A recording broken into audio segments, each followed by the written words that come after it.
The following regular expression represents the language over the alphabet sigma is equal to a containing strings whose length is either a multiple of 2 or a multiple of 3.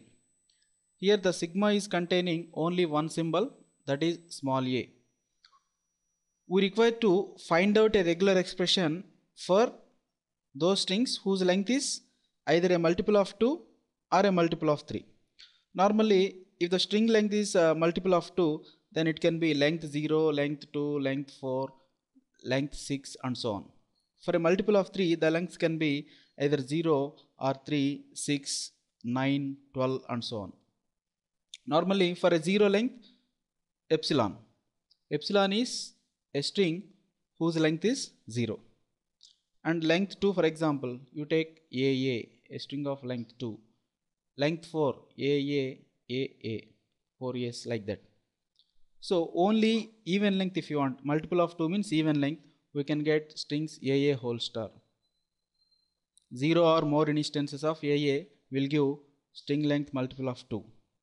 Again, string length multiple of 3, string of 3A's whole closure will give 0 instance is epsilon, 1 instance is a string of 3A's, 2 instances is a string of 6A's and so on. We will get multiple of 3 using AAA whole closure, multiple of 2 using AA whole closure. So that either this or this we can use. That means AA whole closure or AAA whole closure. So option C is the right option. Here in the option A, actually AA or AA whole closure means we can have a string like AA followed by 3A's also, which is not a multiple of 2 or a multiple of 3. So when these two are included in the part, then we cannot get the proper strings. Both are done separately. That is for multiple of A, that is multiple of 2 number of A's, and length of A's multiple of 3. That is option C is the right option. Following problems is /r undecidable. Whether the language accepted by a Turing machine is empty, finite, regular, context free. Option A 1 and 3 only, 2 only, 1 and 4 only, D all. We need to find out the problems which are undecidable. So whether the language accepted by, here the TM indicates the Turing machine. Language accepted by Turing machine is empty or not, or finite or not, regular or not, context free or not. Usually anything is undecidable if there exists no proper algorithm to say yes or no answer for that question. So here for saying whether the Turing machine is accepting an empty string or not, we can't say. That is, there is an ambiguity in that. So it is undecidable. So we can't say any of this. There exists no proper algorithm for saying whether the Turing machine accepted language is empty or whether it is finite or it is a regular language or it is context free language. So all are undecidable. So option D is the right option here. In a system, process arrive at an average of 5 processes per minute. Each arrived process requires an average of 10 seconds of service time. Assuming the CPU is with a single processor, estimate the fraction of time the CPU is busy. Here we need to find out how much time the CPU is busy. CPU is busy means the CPU is executing the process without wasting its cycles. So actually here there is a queue per minute. That means for 60 seconds how many processes are coming? An average of 5 processes per minute. For 60 seconds the 5 processes are coming. And then each arrived process requires an average of 10 seconds. Say for example the processes are like A, B, C, D, E. There are 5 processes arrived in a range of 60 seconds. Okay, and the CPU allotted 10 seconds of time and an average for each process. So A will execute 10 seconds, B will execute 10 seconds, C 10 seconds, D 10 seconds, and then E 10 seconds. Total time that is allotted for all these processes 50 seconds. Again, after 10 more seconds only another 5 processes will come.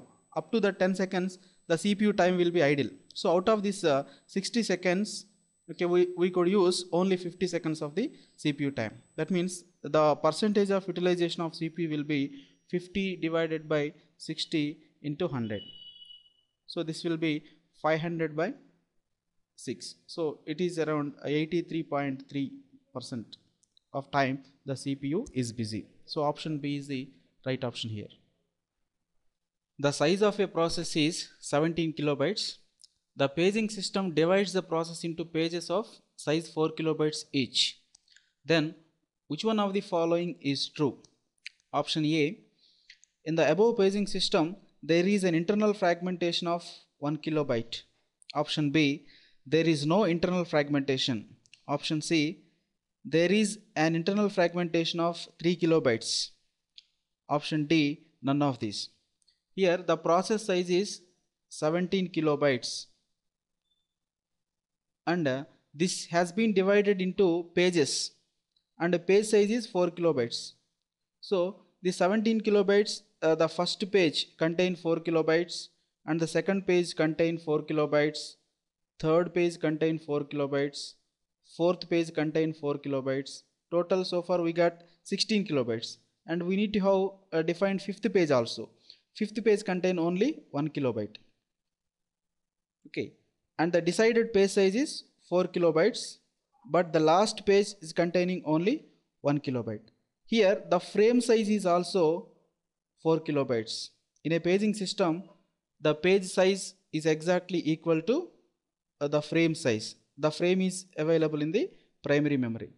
Primary memory, that is a random access memory, is divided into partitions, equal sized partitions called the frames, and the process is divided into equal sized partitions called the pages, except the last page, because there may be we cannot have the process size exactly the powers of 2, but the memory size is exactly the powers of 2, so that the page P5 of this process P is containing only 1 kilobyte, but it required to have one particular frame, so that these 4 pages will occupy, these 5 pages will occupy 5 frames, but the last page occupies only 1 kilobyte, that is among the 4 kilobytes frame.